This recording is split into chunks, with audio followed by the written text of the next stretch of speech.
नमस्कार, आप देख रहे हैं न्यूज इंडिया। आपके साथ में हूं वंदना स्रोही। बुलेटिन की शुरुआत करेंगे इस वक्त एक बड़ी खबर के साथ। थोड़ी देर में फ्लोर लीडर्स की अहम बैठक होने वाली है। विपक्ष इसमें संसद को लेकर रणनीति तय करेगा। सरकार को घेरने को लेकर चर्चा होगी। किन किन मुद्दों पर सरकार को अब घेरना है, इन सभी विषयों को लेकर यहां पर चर्चा होगी। सदन में एक बार फिर हंगामे के आसार हैं। तो संसद की कार्यवाही शुरू होने से पहले आज विपक्ष के फ्लोर लीडर्स की अहम बैठक होने जा रही है। इस बैठक में दोनों सदनों के भीतर सरकार को किन किन मुद्दों पर और किस रणनीति के तहत घेरा जाए, इस पर विस्तार से मंथन होगा।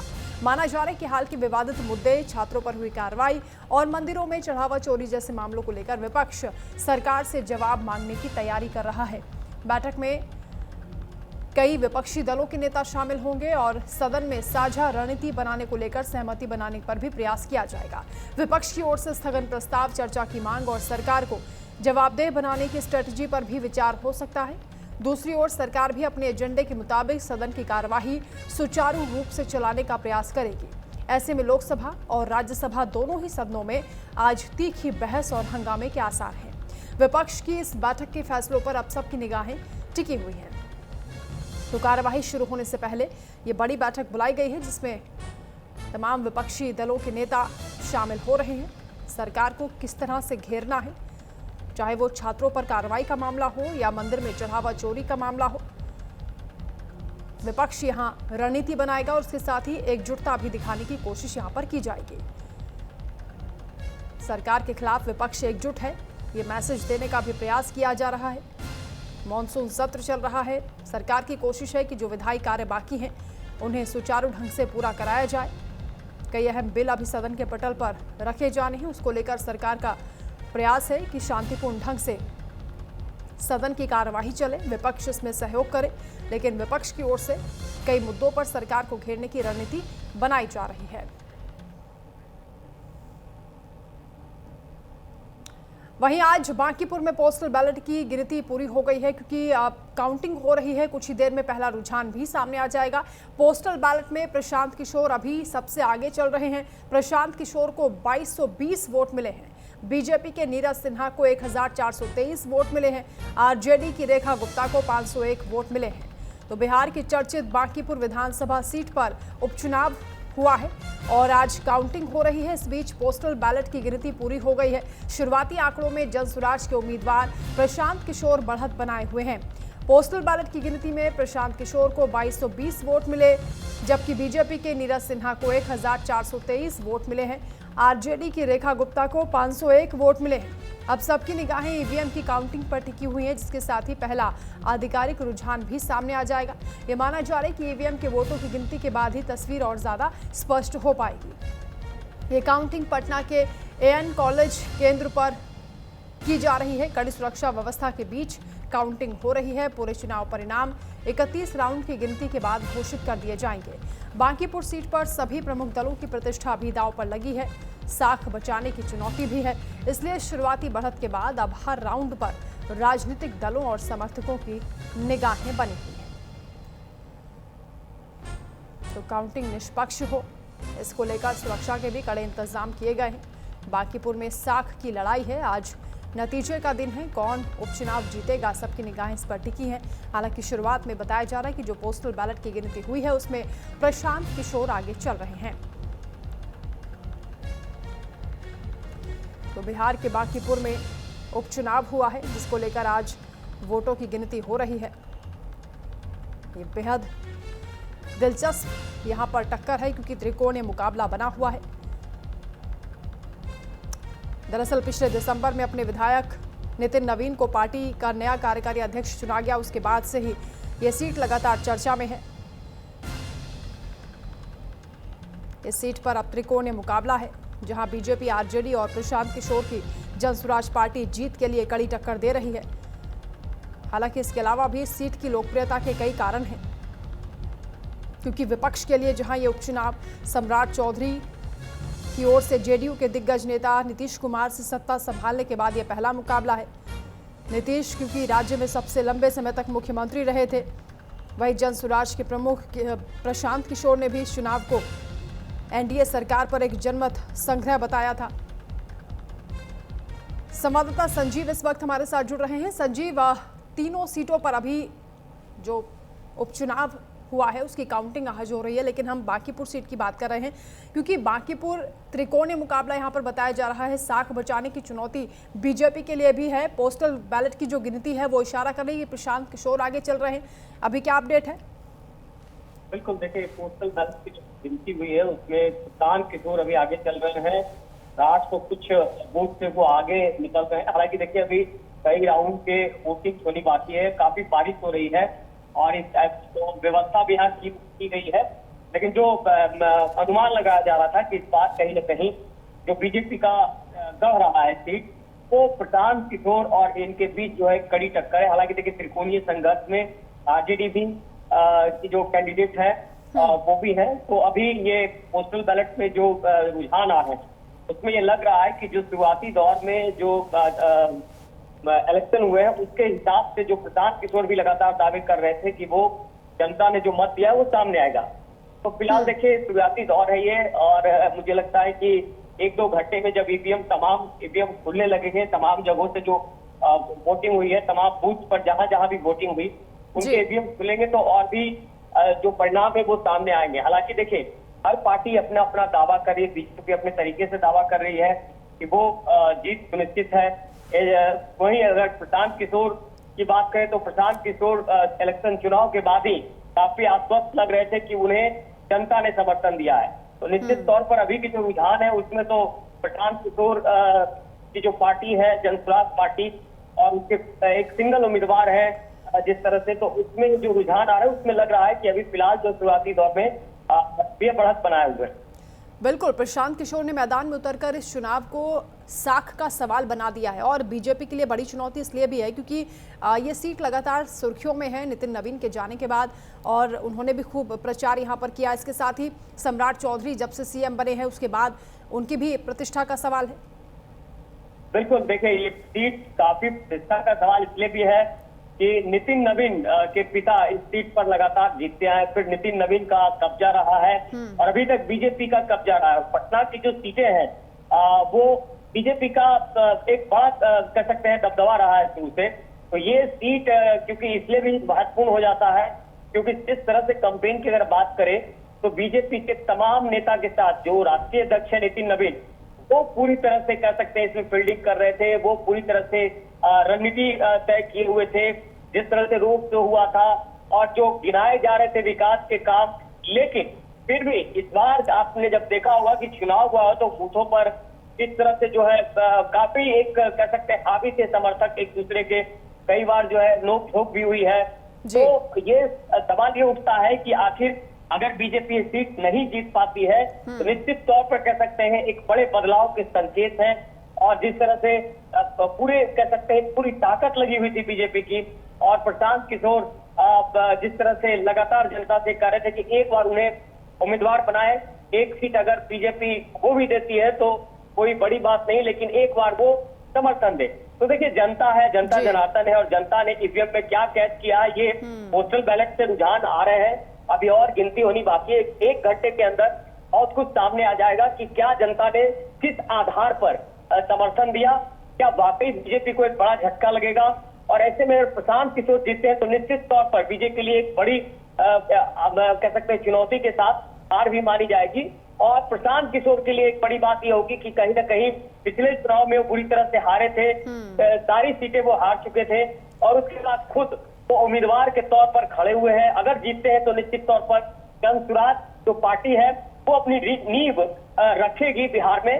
और फिलहाल देखिए ये जब तक कभी गिनती नहीं हो जाती है, गिनती पूरी नहीं हो जाती है, कुछ भी कहना संभव नहीं। लेकिन ये तो तय है कि इस बार कहीं ना कहीं एक बड़ी कांटे की टक्कर है। पिछले बार रेखा गुप्ता की बात करें लगभग 47,000 वोट लाई थी वो, तो इस बार आरजेडी ने दोबारा उनको कैंडिडेट बनाया। खुद तेजस्वी यादव जो है समर्थक में उतरे थे, रोड शो किए थे। तो देखिए जो एमआई समीकरण है, मुसलमान यादवों का समीकरण जो लगातार राजद के साथ रहा है, पिछड़ा वोट बैंक है, वो कहीं ना कहीं टूटा है।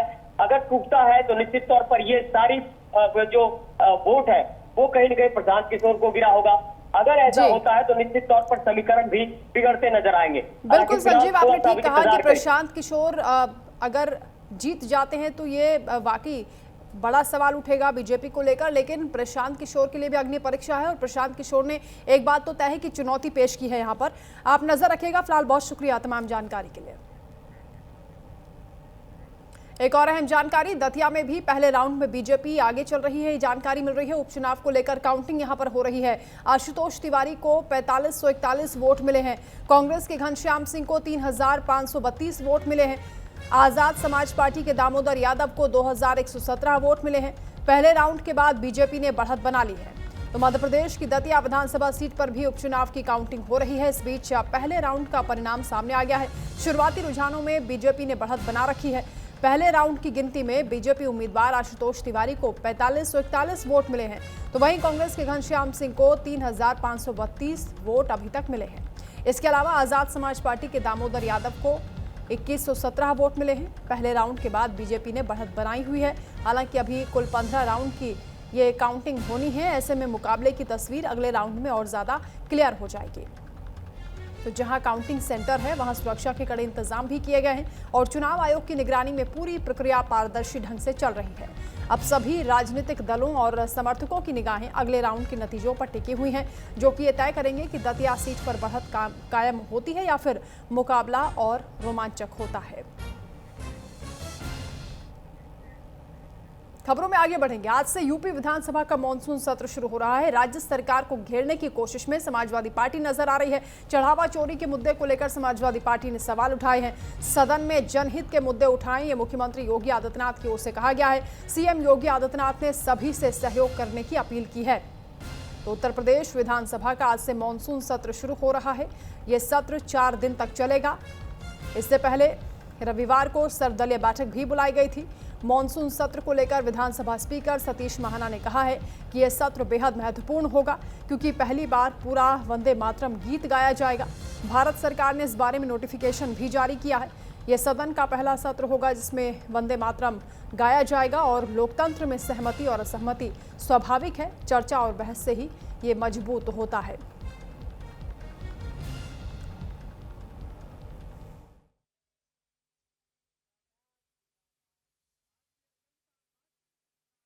उसके ऊपर चर्चा होने के बाद तीसरे दिन उसका पारण होगा।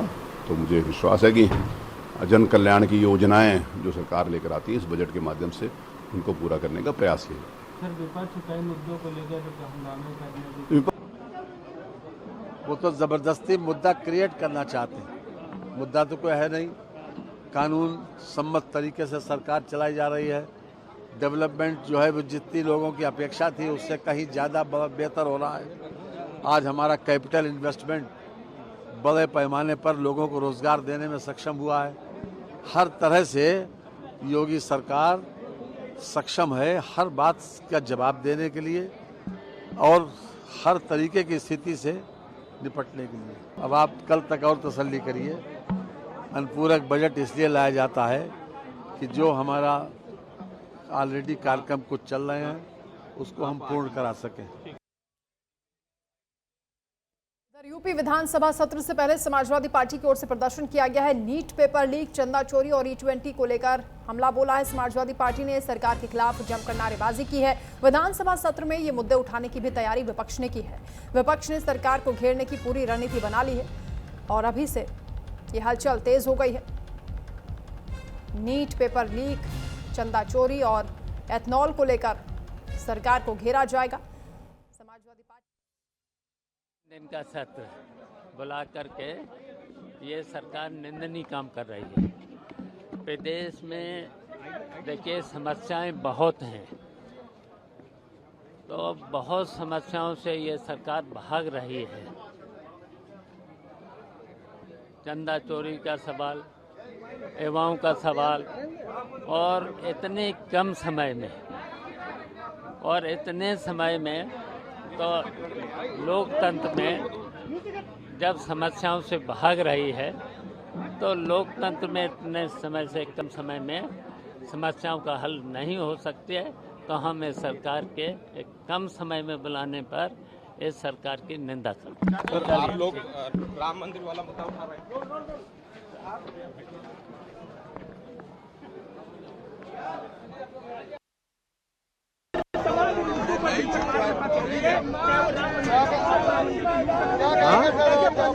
हाँ जी जी जी, हम लोग बैठे हैं यहाँ धरने पर जो है कि पूरे प्रदेश और देश की जो आस्था का केंद्र प्रभु भगवान राम का मंदिर अयोध्या में था, जिस पर पूरे देश के किसानों, नौजवानों, पूंजीपतियों, नेताओं ने सबने जो है भगवान राम के नाम पर जो है चढ़ावा चढ़ाया था, उसको भारतीय जनता पार्टी आरएसएस के लोगों ने मिलकर के चुरा लिया और पूरे मंदिर को खंगाल दिया जो है, जिससे जो है आस्था पर चोट पहुंची है। और हम लोग जो है यह प्रयास कर रहे हैं कि पूरे देश और प्रदेश की जनता को यह जानकारी हो कि भारतीय जनता पार्टी से सनातन और भगवान प्रभु राम से कोई मतलब नहीं है।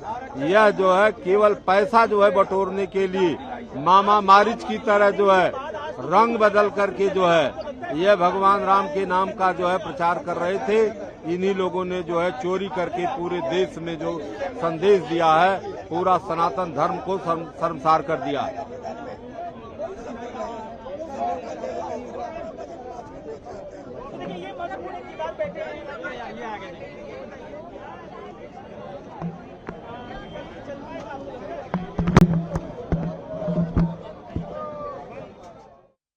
तमाम ये विधायक यहाँ पर हल्ला बोलते हुए नजर आ रहे हैं, सवाल उठा रहे हैं नीट पेपर लीक मामले को लेकर, राम मंदिर चढ़ावा चोरी को लेकर, एथनॉल को लेकर।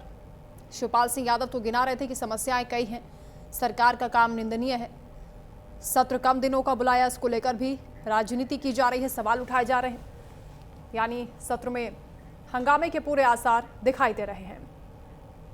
वहीं अखिलेश यादव के आरोपों को लेकर दिनेश शर्मा की ओर से पलटवार किया गया है। समाजवादी पार्टी का शिक्षा काल काला अध्याय था, उन्होंने कहा है समाजवादी पार्टी का 2012 से 17 का कार्यकाल शिक्षा का काला दौर था।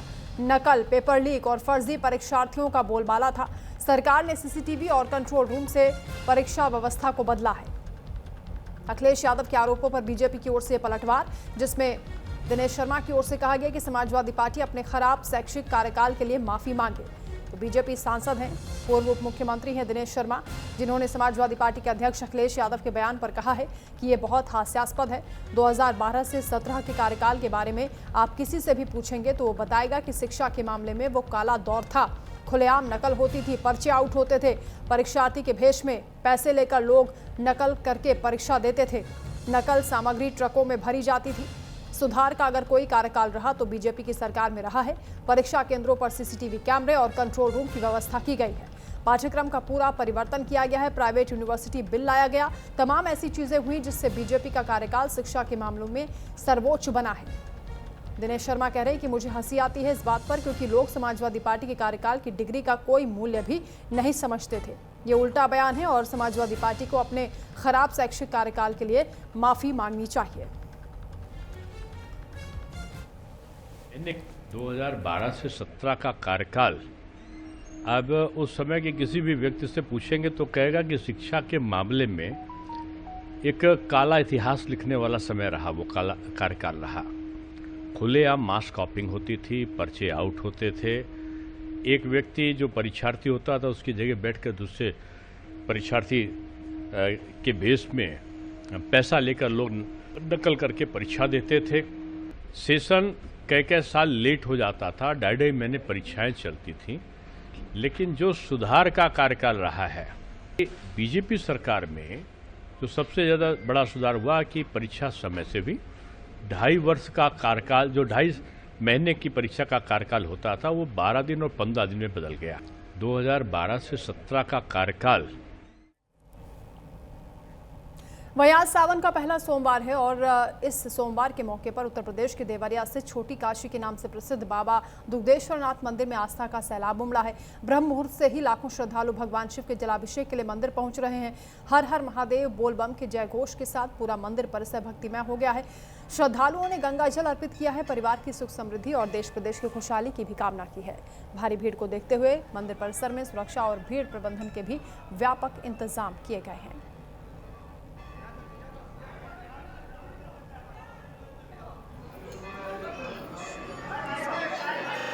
तरीके से आस्था का ये सैलाब उमड़ा है।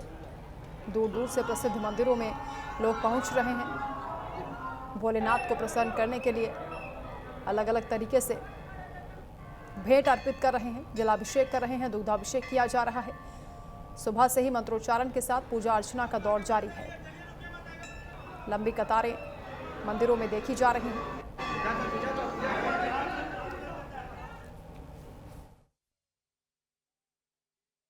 जो भी सावन के महीने में भगवान शिव जी का जलाभिषेक करता है, उसकी भगवान सारी मनोकामनाओं को पूरी करते हैं। सावन मास के प्रत्येक सोमवार को यहाँ अपने पूर्वांचल के काफ़ी संख्या में श्रद्धालु आते हैं और भगवान का सरजू के तट से जल लाकर भगवान का जलाभिषेक करते हैं। इसके बारे में हम यही कहना चाहते हैं, श्री शिवाय नमस्तुभ्यम। जितने भी शिव भक्त यहाँ आए हैं रुद्रपुर में बाबा दुधेश्वर नाथ के मंदिर में, बाबा उसकी सभी को झोली पुण्य भरते हैं और सारे मनोकामनाओं को पूर्ण करते हैं। सावन माह के पहले सोमवार पर देवरिया जनपद के रुद्रपुर स्थित छोटी काशी के नाम से विख्यात बाबा दुग्धेश्वर नाथ मंदिर पर बाबा को जल चढ़ाने के लिए हजारों की संख्या में श्रद्धालु पहुंचे हुए हैं और अपनी बारी का इंतजार कर रहे हैं। आप हमारे पीछे देख सकते हैं कि इस तरीके से जो श्रद्धालु हैं वो क्रमवार खड़े हुए हैं ताकि बाबा को क्रमवार जाकर जल चढ़ा सकें। सुरक्षा व्यवस्था की बात करें तो यहाँ चप्पे चप्पे पर पुलिस फोर्स की तैनाती की गई है ताकि जो भक्त यहाँ पहुँच रहे हैं उनको जल चढ़ाने में किसी भी प्रकार का असुविधा न हो। मंदिर की विशेषता के बारे में बात करें तो ऐसा बताया जाता है कि बाबा स्वयंभू हैं, यानी स्वयं से उत्पन्न हैं और इनके लिंग की लंबाई लगभग पाताल तक मानी जाती है। यहाँ देश से ही नहीं बल्कि विदेशों से जो श्रद्धालु हैं वो पहुँचते हैं और बाबा का दर्शन करते हैं। चीनी यात्री वेंग सांग ने भी इस मंदिर का अपने किताब में वर्णन किया हुआ है। ऐसी मान्यताएं हैं कि जो भी भक्त यहाँ पहुँचता है और मन्नतें मांगता है उनकी मन्नतें अवश्य पूरी होती हैं। न्यूज इंडिया के लिए देवरिया से संदीप कुमार। तो सावन के पहले सोमवार के मौके पर गाजियाबाद के प्रसिद्ध दुधेश्वर नाथ मठ मंदिर में आस्था का सैलाब उमड़ा है। देर रात से ही श्रद्धालु लंबी लंबी कतारों में खड़े होकर भगवान भोलेनाथ के जलाभिषेक का और उनके दर्शन का इंतजार कर रहे हैं। श्रद्धालु गंगा जल, दूध और बेलपत्र अर्पित कर अपनी अपनी मनोकामनाओं की पूर्ति की प्रार्थना भी कर रहे हैं। भारी भीड़ को देखते हुए मंदिर परिसर और आसपास सुरक्षा के भी इंतजाम किए गए हैं। चप्पे चप्पे पर पुलिस बल की तैनाती है। मान्यता है कि भगवान शिव को सावन का महीना बेहद प्रिय है और सच्ची श्रद्धा से अर्पित एक लोटा जल भी भोलेनाथ को प्रसन्न कर देता है। यही वजह है कि दूर दराज से हजारों श्रद्धालु दुधेश्वर नाथ मंदिर पहुंच रहे हैं, जिसकी प्राचीन धार्मिक मान्यता आज भी लोगों के लिए अटूट आस्था का केंद्र बनी हुई है।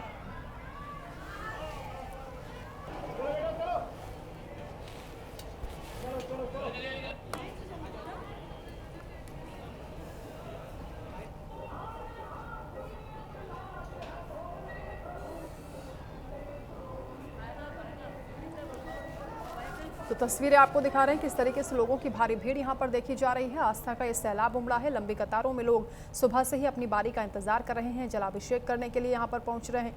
भोलेनाथ बड़ी आसानी से प्रसन्न हो जाते हैं भक्तों की सच्ची श्रद्धा को देखकर। आप देख सकते हैं यहां पर सुरक्षा के लिहाज से भी तमाम इंतजाम किए गए हैं। सावन का पहला सोमवार है और ऐसे में शिवालयों में बम बम भोले की गूंज सुनाई दे रही है। बड़ी तादाद में लोग यहां पर पहुंच रहे हैं। दुधेश्वर नाथ महादेव मंदिर की तस्वीरें आपको हम दिखा रहे हैं। सुबह से ही लंबी कतारें यहां पर देखी जा रही हैं।